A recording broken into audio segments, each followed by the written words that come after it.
बिस्मिल्लाहिर्रहमानिर्रहीम। अस्सलाम वालेकुम। कैसे हैं आप सब लोग? खैरियत से? उम्मीद करता हूँ खैरियत से होंगे और मेरी पिछली वीडियो से इस्तेफादा हासिल करेंगे। मैं अपने channel learn important export with Usman में आप लोगों को खुशामदीद कहता हूँ। आज हम इस वीडियो में डिस्कस करेंगे कि एक्सपोर्ट के डॉक्यूमेंट्स को कैसे रेडी करना है, एक्सपोर्ट के डॉक्यूमेंट्स को कैसे बनाना है। जैसे ही आपको ऑर्डर मिले, अगर तो आपकी अपनी फैक्ट्री है, मैन्युफैक्चरिंग आपकी है, या आप एज ए मर्चेंट एक्सपोर्टर काम कर रहे हो, अगर आपकी अपनी मैन्युफैक्चरिंग है तो आप अपने ऑर्डर के हिसाब से गुड्स को तैयार करना शुरू कर दोगे। अगर आप मर्चेंट एक्सपोर्टर हो तो आप किसी फैक्ट्री वाले को ऑर्डर देना पड़ेगा कि वो आपके लिए गुड्स या प्रोडक्ट्स को रेडी करे। जब आपका ऑर्डर रेडी हो जाएगा उसके बाद आपने क्लाइंट को एक्सपोर्ट करना है। तो इसके लिए आपको डॉक्यूमेंट्स बनाने पड़ेंगे जिनको हम एक्सपोर्ट डॉक्यूमेंट्स बोलते हैं। तो चलें हम सीखते हैं कि एक्सपोर्ट के डॉक्यूमेंट कैसे बनाते हैं। मैं कैसे अपनी शिपमेंट के डॉक्यूमेंट्स रेडी करता हूं, आपको डिटेल में समझाता हूं। इंपोर्ट एंड एक्सपोर्ट के डॉक्यूमेंट बनाना कोई रॉकेट साइंस नहीं है, बस बड़े ध्यान से बनाने होते हैं कि कोई मिस्टेक ना हो जाए। बस मिस्टेक का ख्याल रखना पड़ता है। ये बिल्कुल भी डिफ़िकल्ट नहीं है। अगर आप पहली दफ़ा बना रहे हो तो थोड़ा मुश्किल ज़रूर लगेगा, लेकिन फिर ईजी हो जाएगा। आपका ऑर्डर कंफर्म हो जाए तो आपको प्लानिंग करनी होती है। देखें, जब आपका ऑर्डर कंफर्म हो गया है तो आपको क्लाइंट के हिसाब से कि क्लाइंट बताएगा आपको कि फ़लाँ डेट को उसको कंटेनर या उसको प्रोडक्ट जो है वहाँ पे चाहिए। तो आप उस हिसाब से प्लानिंग करोगे गुड्स को रेडी करने, प्रोडक्ट्स को रेडी करने में। प्रोडक्ट्स को रेडी भी तो करना है तो या करवाना है। यहाँ पर हर चीज़ प्लानिंग के हिसाब से चलेगी, क्योंकि प्रोडक्ट एक्सपोर्ट करने के लिए आपको वेसल की ETD expected date of departure भी चाहिए होगा। क्लियरिंग एजेंट को भी हायर करना होगा जो आपकी शिपमेंट को हैंडल करेगा।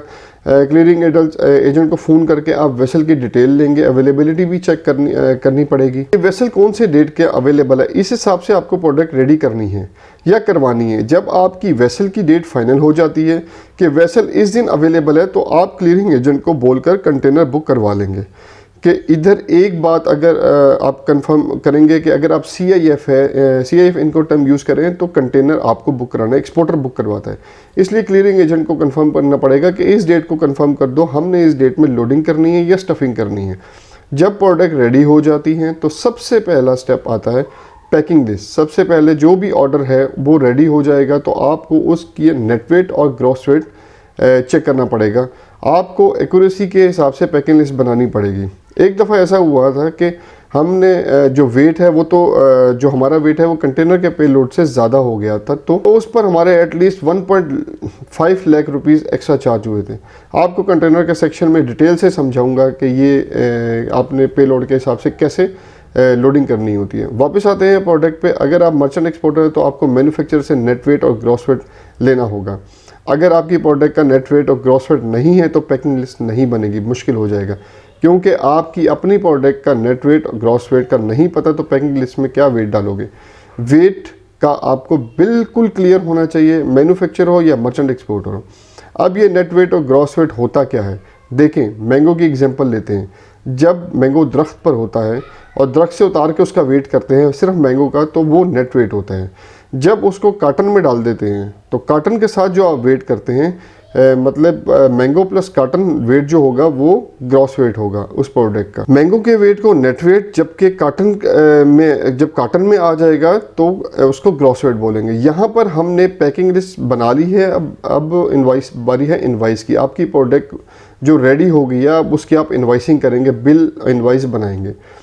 जब आप इनवाइस बना लेंगे उसके बाद जो आता है वो आता है फेमिगेशन। फॉर एग्जांपल, अगर आपकी प्रोडक्ट वुडन बॉक्स में है तो आप उसकी फेमिगेशन भी करवानी पड़ेगी, उसका सर्टिफिकेट भी लेना पड़ेगा। जाहिर है फेमिगेशन जिससे करवानी होगी उसको भी एडवांस में बताना पड़ेगा कि हमारी लोडिंग इस दिन की है, तो वहाँ आकर आप फेमिगेशन कर दें। तो मतलब ये हुआ कि एडवांस बुकिंग करवानी पड़ेगी। जब ये सब हो जाएगा तो आपको वेसल के शिपिंग लाइन जो वेसल होता है उसके शिपिंग बिल जो है वो फाइल करने पड़ेंगे। वो भी डिटेल में आगे जो आने वाली वीडियोज़ है उसमें समझाऊंगा, डिटेल में डिस्कस करेंगे कि शिपिंग बिल क्या होता है, इसमें क्या क्या डिटेल्स होती है। जब भी आप एक्सपोर्ट करोगे तो शिपिंग बिल मस्ट फाइल करना पड़ेगा।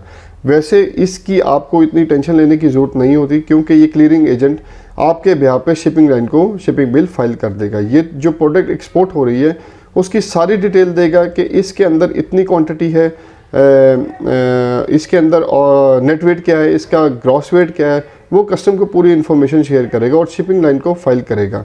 अगर आपकी फूड प्रोडक्ट है, पोटैटो है, मैंगो है, ऑरेंज है या कोई भी फूड प्रोडक्ट है, तो आपको फाइटो सर्टिफिकेट भी बनवाना पड़ेगा। अगर एग्रीकल्चर प्रोडक्ट है तो ये कंपलसरी है, वरना कोई ज़रूरत नहीं फाइटो सर्टिफिकेट की। फाइटो सर्टिफिकेट अगर एग्रो प्रोडक्ट्स होती है तो उसके लिए रिक्वायर्ड। अगर एग्रो प्रोडक्ट है तो ये भी लेना पड़ेगा। इसके बाद बात करें तो थर्ड पार्टी इंस्पेक्शन, ये भी कंपलसरी नहीं है, बायर की डिमांड और मूड पर है कि अगर उसका आप पे कितना भरोसा है। अगर नहीं है तो उसने कह दिया कि यार ये थर्ड पार्टी इंस्पेक्शन मुझे करवा दो, तो करवानी पड़ेगी।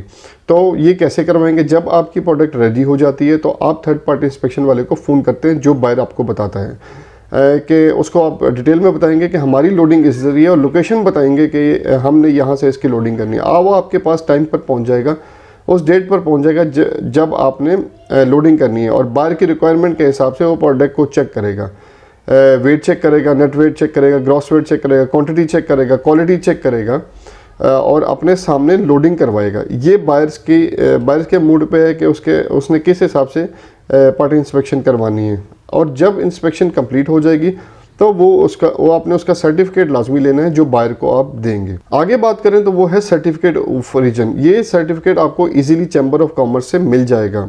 500 रुपये चैम्बर ऑफ कॉमर्स लेता है इसको, ये आपको इजीली मिल जाएगा। तो अब हम आगे इस पे बात करेंगे। आने वाली वीडियोस में आपको बताऊंगा सर्टिफिकेट ऑफ ओरिजिन होता क्या है और उसकी क्या ज़रूरत होती है। अब सारे डॉक्यूमेंट्स हमने तैयार कर लिए हैं। यही सारे डॉक्यूमेंट्स जो हैं एक्सपोर्ट में होते हैं। अगर आप मिनरल्स का काम कर रहे हो, मतलब मिनरल्स हो गए कोई भी, तो उसकी आप टेस्टिंग रिपोर्ट आती है, उसको भी आप तो आप उसको भी साथ लगाओगे। इसी तरह जो रिपोर्ट्स हैं वो प्रोडक्ट टू प्रोडक्ट वेरी करती हैं कि कौन सी प्रोडक्ट है आपकी।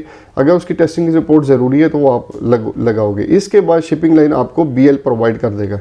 तो आप ये सारे डॉक्यूमेंट्स, ओरिजिनल डॉक्यूमेंट्स जो है वो बायर को कोरियर कर दोगे कि ये हमारे सारे डॉक्यूमेंट्स हैं। तो आज हमने सीखा कि हमने एक्सपोर्ट के लिए डॉक्यूमेंट्स कैसे बनाने हैं। तो इस पे आप फोकस करें, बहुत इजी है, इसमें कोई इशू नहीं है। अब हम देखा कितने आराम से हमने एक्सपोर्ट के डॉक्यूमेंट्स बना लिए। ये आपको इंशाल्लाह प्रैक्टिकली भी सिखाऊंगा कि इंपोर्ट को डॉक्यूमेंट्स वगैरह कैसे बनाते हैं, टेस्टिंग रिपोर्ट कहाँ से लेते हैं। अगर आपको कोई इशू है टेस्टिंग रिपोर्ट लेने में, या मिनरल्स का काम कर रहे हैं तो समझ नहीं आ रही, या सोच रहे हैं मिनरल्स का काम करने का कि हम उसकी टेस्टिंग रिपोर्ट कहाँ से लें, तो कमेंट बॉक्स में बताइएगा, मैं आपको उस पर डिटेल भी बताऊंगा कि कहाँ से लेना। मेरा मकसद पाकिस्तान की एक्सपोर्ट को इंक्रीज़ करना है। इसमें मेरा साथ दीजिए, चैनल को लाइक, सब्सक्राइब और शेयर कीजिए ताकि हर आने वाली वीडियो का नोटिफिकेशन मिल सके। अगली वीडियो तक के लिए अल्लाह हाफिज़।